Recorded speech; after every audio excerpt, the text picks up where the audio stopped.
भारत की आज़ादी की लड़ाई में कई महान नेताओं ने अपना योगदान दिया।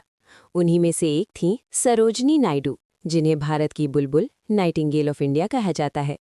बचपन।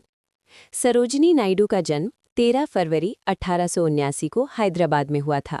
उनके पिता अघोरेनाथ चट्टोपाध्याय एक वैज्ञानिक और शिक्षक थे और उनकी मां वराधा सुंदरी देवी एक कवयित्री थीं। सरोजनी बचपन से ही बहुत होशियार थीं। मात्र 12 साल की उम्र में उन्होंने मैट्रिक की परीक्षा पास कर ली और कविता लिखना शुरू कर दिया। पढ़ाई और कविता। उनकी प्रतिभा देखकर उन्हें पढ़ने के लिए इंग्लैंड भेजा गया। वहां उन्होंने किंग्स कॉलेज लंदन और यूनिवर्सिटी ऑफ कैम्ब्रिज में पढ़ाई की। यहीं से उनकी कविता की प्रतिभा और निखर गई। उनकी कविताएं इतनी सुंदर और मधुर थीं कि लोग उन्हें नाइटिंगेल ऑफ इंडिया कहने लगे। आज़ादी की लड़ाई।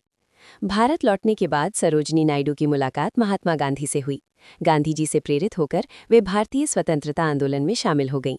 उन्होंने कई आंदोलनों में हिस्सा लिया, भाषण दिए और लोगों को आज़ादी के लिए जागरूक किया।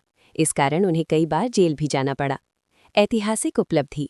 सन 1925 में सरोजनी नायडू भारतीय राष्ट्रीय कांग्रेस की पहली भारतीय महिला अध्यक्ष बनी।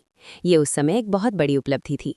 जब भारत आज़ाद हुआ तब उन्हें उत्तर प्रदेश का पहला महिला राज्यपाल बनाया गया। अंतिम समय। सरोजनी नायडू ने अपना पूरा जीवन देश की सेवा और महिलाओं के अधिकारों के लिए समर्पित कर दिया। 2 मार्च 1949 को उनका निधन हो गया, लेकिन उनका योगदान आज भी भारत के इतिहास में अमर है। निष्कर्ष। सरोजनी नायडू केवल एक कवयित्री ही नहीं थीं, बल्कि एक साहसी स्वतंत्रता सेनानी और महान नेता भी थीं।